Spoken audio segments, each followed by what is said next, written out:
Hey guys, and welcome back to my YouTube channel. My name is Zini and thank you so much for clicking on this video. If it's your first time joining us, a special welcome to you, and if you're a returning subscriber, thank you so much. I really appreciate you guys and the support you guys have been showing me. If you've been with me on this journey of watching Temptation Island, you guys will know that we are on episode 7. Can you guys believe it? And yeah, there's quite a lot going on, so without further ado, let's just get into the video.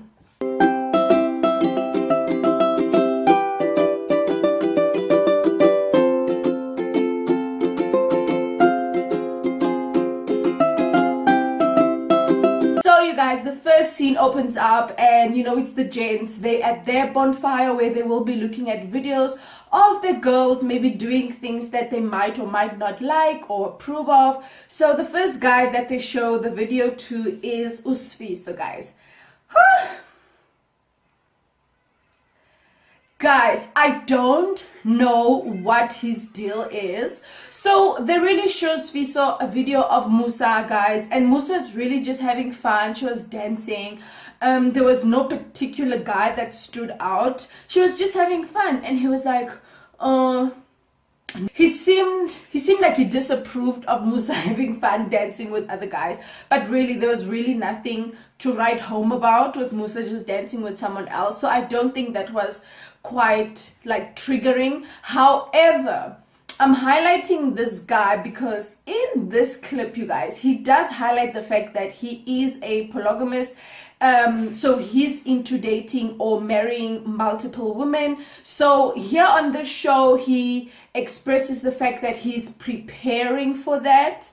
And now the fact that he's in the other villa, you guys, I think there's about 3 ladies that he's into or entertaining, but it doesn't seem like this was the communication that he had with Musa before coming into the show. So I was like, wait a minute, was just like this a spur of the moment decision, because obviously that would be the first discussion or the first thing you mention on your first day with your girlfriend when coming into the journey of Temptation Island. So I don't know, guys, like this guy is just giving me don't trust me vibes, and let's just look at him with the magnifying glass. Let's watch his moves, but there's just something that's off completely with this guy. I don't know how he vibes. I don't know. He seems okay, he seems genuine, but is he really? I don't know, you guys. Let's just wait and see. So the next guy, you guys, I'm not gonna, also with this episode, you guys, I'm not gonna show everybody's experience or at this bonfire, because some of them are really just like we've heard that before. So I'm just gonna highlight a few things. So we have the next person we have is MJ, and you guys know MJ's like behavior as of late. Let's look at his his latest episode where he was cuddling with another girl, telling the other lady that he loves her. So he knows that his girlfriend Ntabi was gonna see that clip. So now he probably expects Ntabi to retaliate, and he probably thought that he would see Ntabi in another man's arms or whatever. So in this clip, you guys, they show him a video of Ntabi, and Ntabi is literally protecting him, like, I'm in a relationship, I have a boyfriend. And he was just like, you can see that it annoyed him, the fact that she's just being so sweet, because he's the evil one in the situation, like he's the devil. Let's not even hide that fact, you guys. So he seemed annoyed by it, and he goes off and he says that no, Ntabi is not enjoying her experience, like, and I'm like, but she doesn't have to be with someone else for her to enjoy the experience or for her to explore the experience. And he thinks that that is what is expected of Ntabi, and she's really not doing that. However, our expectations for Ntabi is to let loose, let go of MJ and just enjoy the experience. For him, it's a totally different thing. It's a totally different scenario. He wants Ntabi to cheat as well. He wants Ntabi to be in someone else's arms as well. So yeah, I think it disappointed him that Ntabi was loyal and she didn't do what he was doing in the other villa. And right after, you guys, they do show us a scene where right after the bonfire, it actually shows us a scene where MJ literally runs back to Bontle and he's just in her arms, like cuddling and stuff. Yo, guys, I was like, this man, did he even love Ntabi? He doesn't feel bad, he doesn't feel guilty, he's just like, whatever. So yeah, but we'll get back to that in a bit. The next person, you guys, that was shown a video of their girlfriend was Justin. Guys, my heart broke completely. Justin was anxious. You could see, yes, everybody was probably anxious, like filled with suspense and everything, but guys, Justin was literally rocking back and forth like he couldn't keep it together. He was so frustrated. And then they showed him a video of Estelle, you guys, saying that, again, that she's here for herself and that she's here to, you know, explore everything and anything. And apparently she again resurfaced the whole, or revisit the topic of, why did you guys come here? Did you guys come here to tempt each other, to see if you guys will get tempted, and da da da da da? And she's like, no, we said no rules, we said this and this, and if you need to have sex, do that. If you need to kiss and snuggle up, do that. Like, she's totally okay with it. And this crushed my heart, you guys. I'm like, this girl knows that was like the, yes, I understand, like the whole situation was like no rules and whatever. However, if you know a man proposed to you and he wants to make you his wife and you go and do that, like, come on, you guys. Like, Justin, I don't know why she brought him here. It was just a sad, completely sad episode, but we'll get into that more a bit later. Moving on, you guys, in the other villa, they show Ntabi. This is now after Ntabi has just seen MJ telling another girl that he really loves her.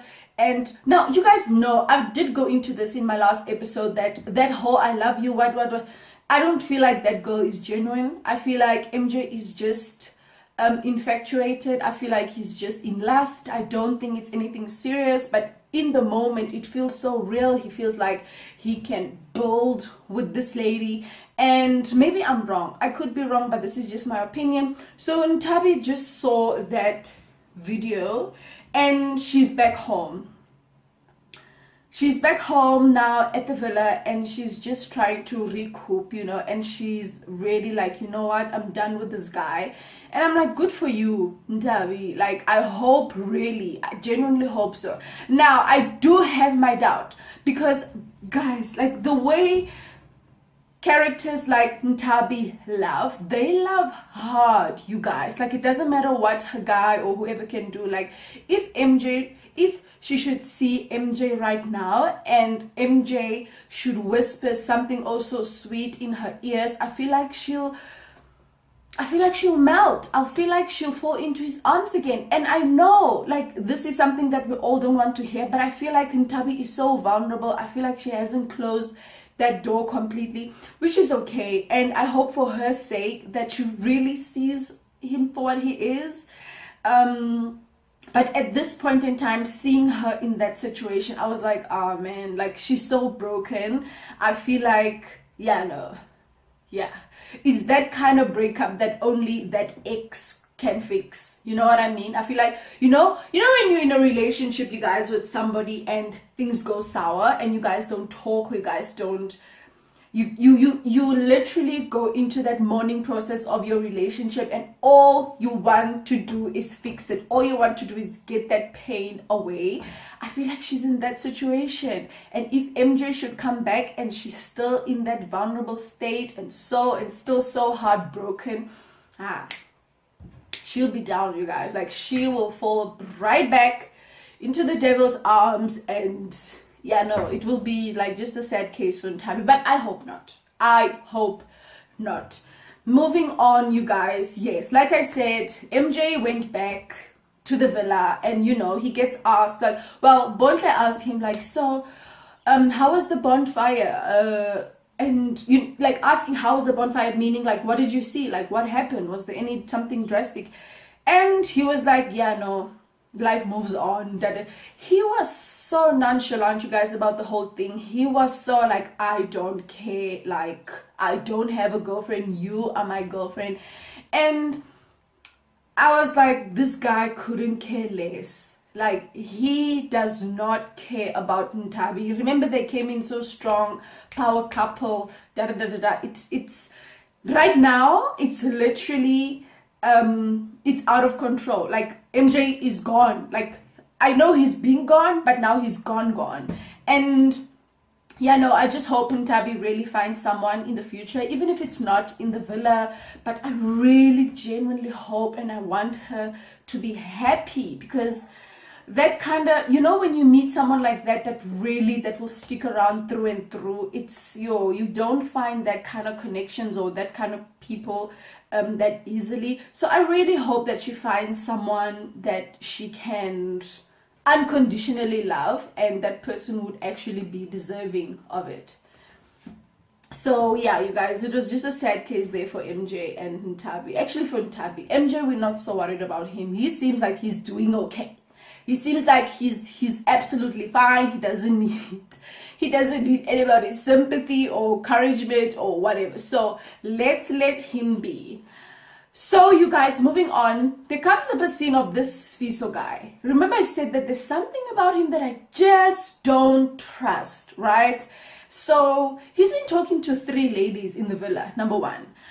Now, this particular lady with the red hair, he rejected her. Not he rejected her, but he didn't choose her to go on a date. He chose somebody else. And there she is again the next day. Now, we know that the day when he chose the dates, she was sad, you guys. Like, she was there folding laundry, like really sulking, like not knowing what to do. This guy, he's pulling her back and forth, like she doesn't know like where their status is. In my point of view, if a guy wants you, he would be with you, even if he's tempted or not tempted. If he really feels connected to you, he would actually do something, you know, or communicate that. For Usfiso, guys, he's just mute about it. Yes, he flirts here and there, says maybe a few words that will excite her or excite any girl there, but there's really nothing that comes of it. And shame, these poor ladies, they really like puppy love. Like, they want to do absolutely everything, especially this one. Yo, she goes all the way, you guys. She bends all the way back for Usfiso. And when I saw this picture, I'm like, I'm sure she even made him breakfast after he did not pick her on a date. I would be so upset. I would be so jealous. Like, I don't understand. You choose someone else when you know I feel this type of way about you. Why wouldn't you want to explore that? I would be like, you know what? Bye. To hell with you, to hell with everything. You are wasting my time. But yo, Alona, guys, she's doing the most. She's making breakfast. She's running baths. You guys, she's doing a lot at this point. She's doing like literally a lot. And has it benefited her at the end? Absolutely not. Nothing has come of it. So she's just there playing housekeeping for no good reason, literally. So moving on, you guys, we go to the ladies. They now all have their dates as well, and remember they chose all their dates in the last episode. So in this episode, they now sort of show us how the dates go about. And the first person they show is Estelle, right? And Estelle is on a date with somebody else. Now, you guys, she said in episode 6 that she felt a little bit of a connection with this guy. And guys, I'm confused as you are, because remember, is it Les? It's Les, and there's Uzi, right? That she's really been connecting with. And now there's this guy. We don't know where he came from. We don't know where the connection came from. We don't know what it's about. However, she did choose him. On this date, you guys, Estelle was literally talking about this guy being with Ntabi. I'm like, why are you wasting time? Then another clip shows where Estelle is literally saying that she feels so jealous that Les is here with Musa, and we'll get into that later. Then again, she says that she only chose this guy. I forgot his name. She only chose this guy because she wants to make Uzi jealous. Now, Uzi is the guy that she's been kicking it with, you guys. Like, is the guy that walked her up to her bedroom twice. That guy. She's saying that she didn't choose him because she wanted to make him jealous. Why? What's the reason? Why do you want to make him jealous? Like, it is, and she even admitted that this is a game. That I'm like, no, it's not. Estelle, it's not a game. This is a reality. Like, you're here to explore your true feelings about your relationship with Justin. Lento game and everything else, it doesn't make sense. So I'm like, yeah, yet again, we're not surprised that Estelle is just here for other reasons outside the fact that she's here to see if her connection with her boyfriend is strong enough. So that we know for sure.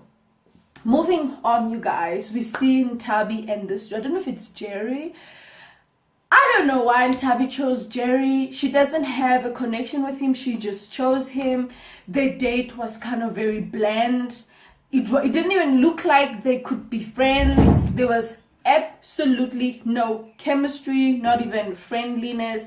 Nothing. They both seemed uninterested, and it was just sad, you guys. It was completely sad. And Ntabi even admitted that she regrets bringing Jerry. She should have brought the other guy that's actually with Estelle. She should have brought that guy. I forgot his name. Oh my god.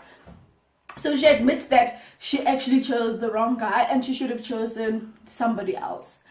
I was like, yeah, no, like this whole episode with these ladies are about, I should have chosen that person. Like, why? Why do you do that? Why do you choose people that you have absolutely no connection with? Like, be true to yourself. If you don't have a connection with somebody else, like, don't choose them because you feel sorry for them. You are wasting their time. Don't do it because you want to make them feel good about themselves or whatever. You are wasting time. You're here for yourself. Explore that, you know. So this one was just another sad day for Ntabi, you guys. It was just another sad day. And then we saw Musa and Les. Now here, you guys, I was happy with. We saw Musa and Les have a connection before. We've seen them communicate before, and we've seen the chemistry. And yet again, they confirmed that for me in this episode. Now, when Estelle saw these two on the date, she said that she felt a bit jealous. I'm like, Estelle, come on. You can't be dating the whole island like in two villas. Pick, make your choice, you know. And I was like, I love this for Musa and Les. And she also said it. Les is the more mature guy. He gets her. The other guys that she dated before, went on dates with, she doesn't really connect with them. But the two of them, they do. They have quite a bit in common. So I was happy for them. They seemed like they had a good day.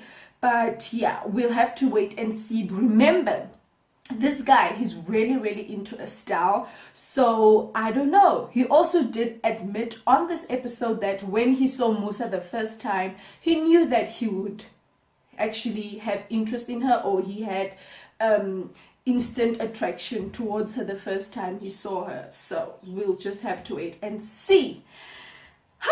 Back to the guys and their dates.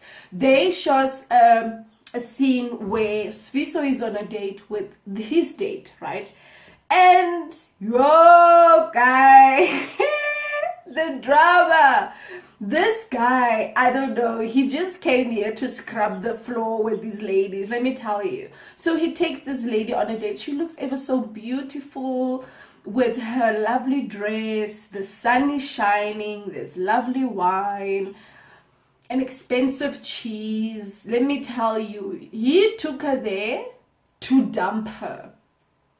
Now, this could have been easily avoided if he had not chosen her on a date, right? This is something that he could have just you know, pulled her aside and told her in the villa, but he didn't do that, which makes me question his motives. Why did he do that? Did he choose this girl to make the red hair lady jealous?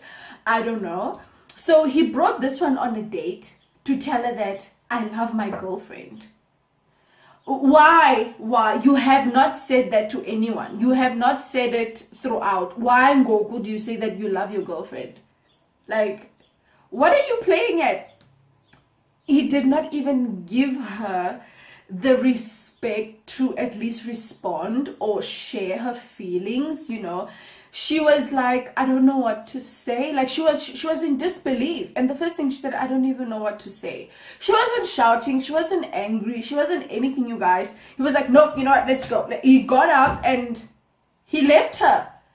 I was like, how disrespectful. Why do you do that?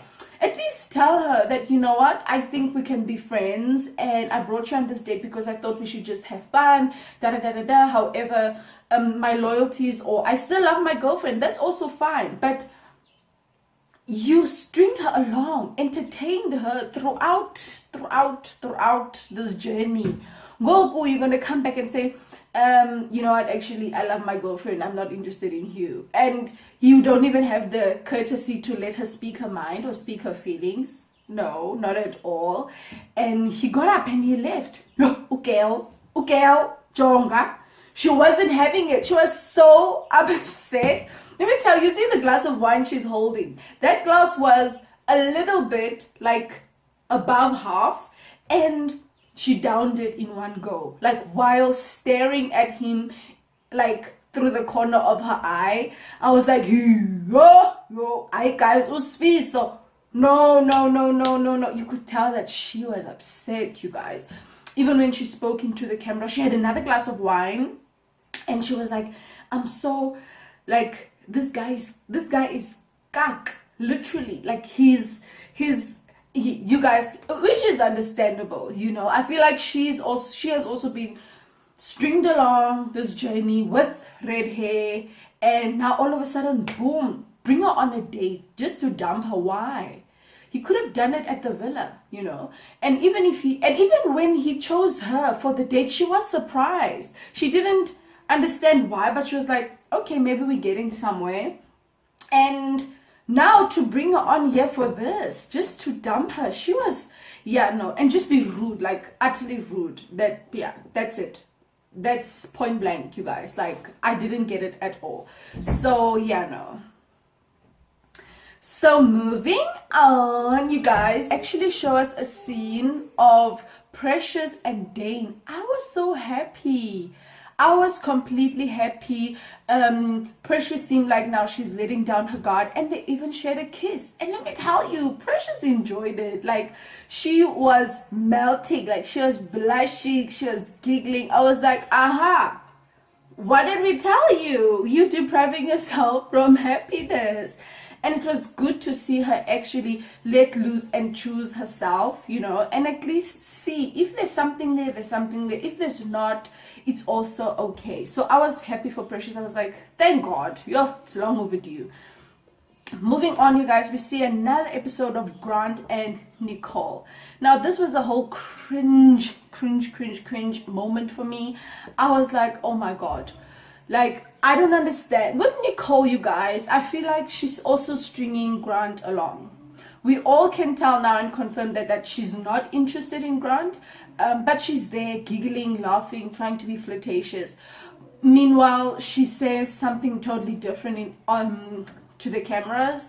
So we know that she doesn't like Grant in that way, and Grant is not her type, right? And she's just entertaining the fact that he's showing her attention, but she also doesn't like it.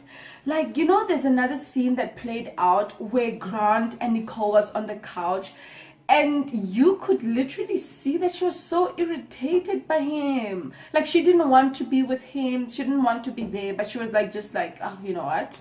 I'm just here for the fun of it at this point. Like, she really doesn't like Grant in that way, and he knows it. At this point, I feel like he knows this. But I don't know why he's pushing. I don't know what he wants to achieve or accomplish. Let me tell you, it's on episode 7.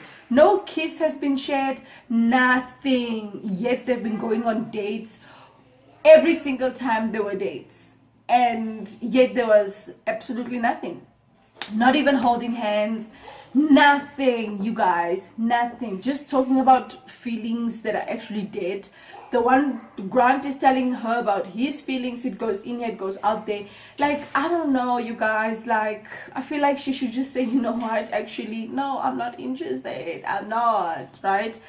And get over it. Like, yeah. Then, you guys, we get to Justin. This was a painful scene to watch, you guys. You know, Justin, I think he had an aha moment. He was just sitting there thinking to himself that, what the F am I doing here?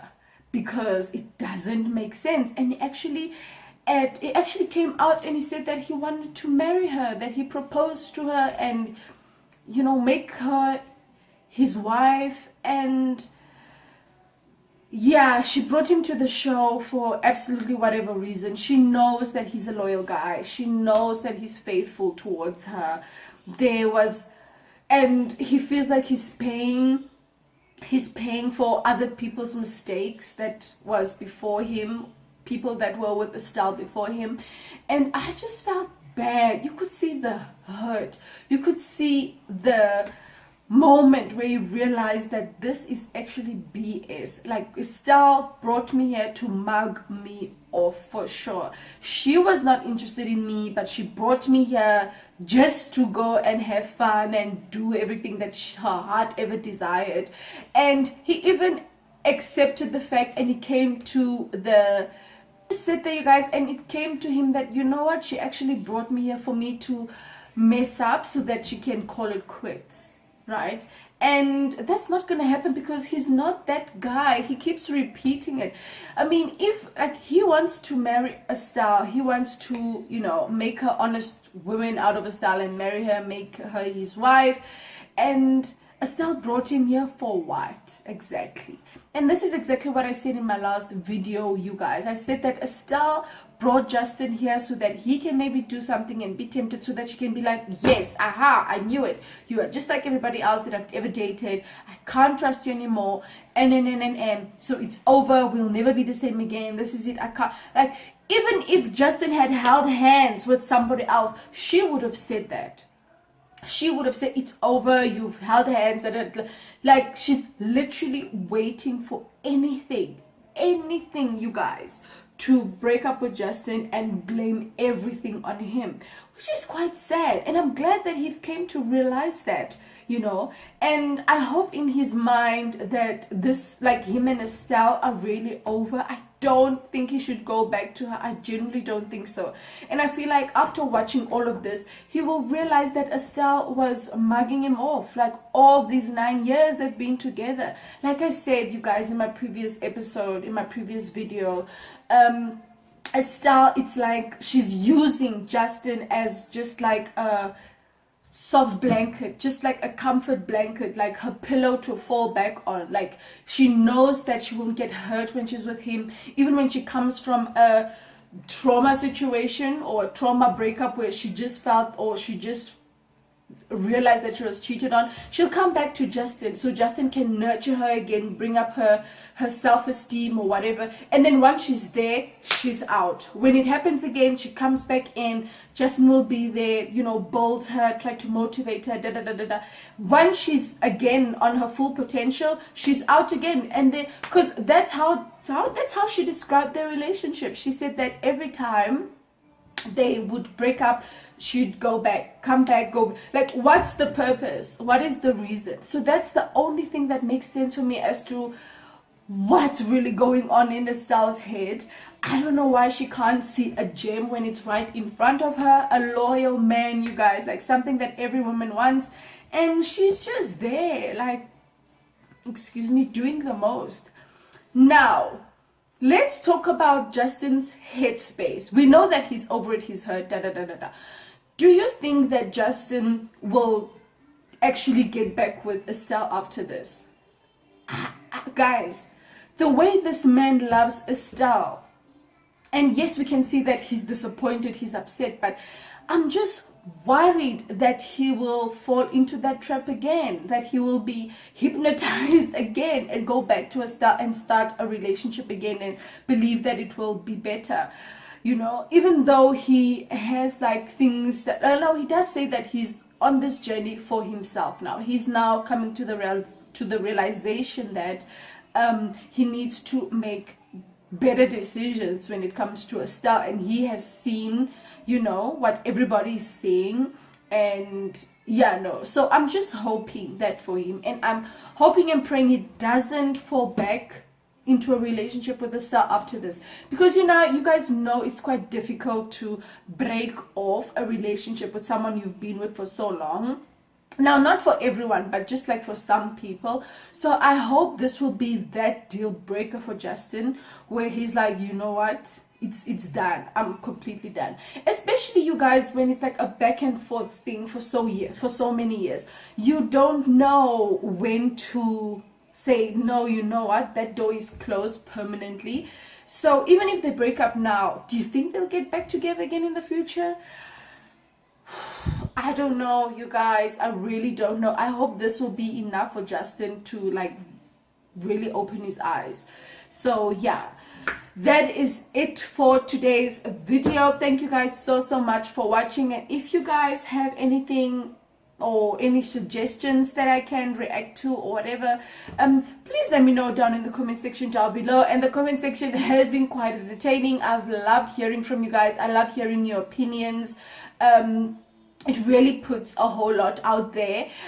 So thank you for always engaging. Please don't forget to like the video and subscribe. I really appreciate each and every one of you guys. So yeah, thank you so much. From me to you, with so much love. I'll see you guys on my next video. Bye.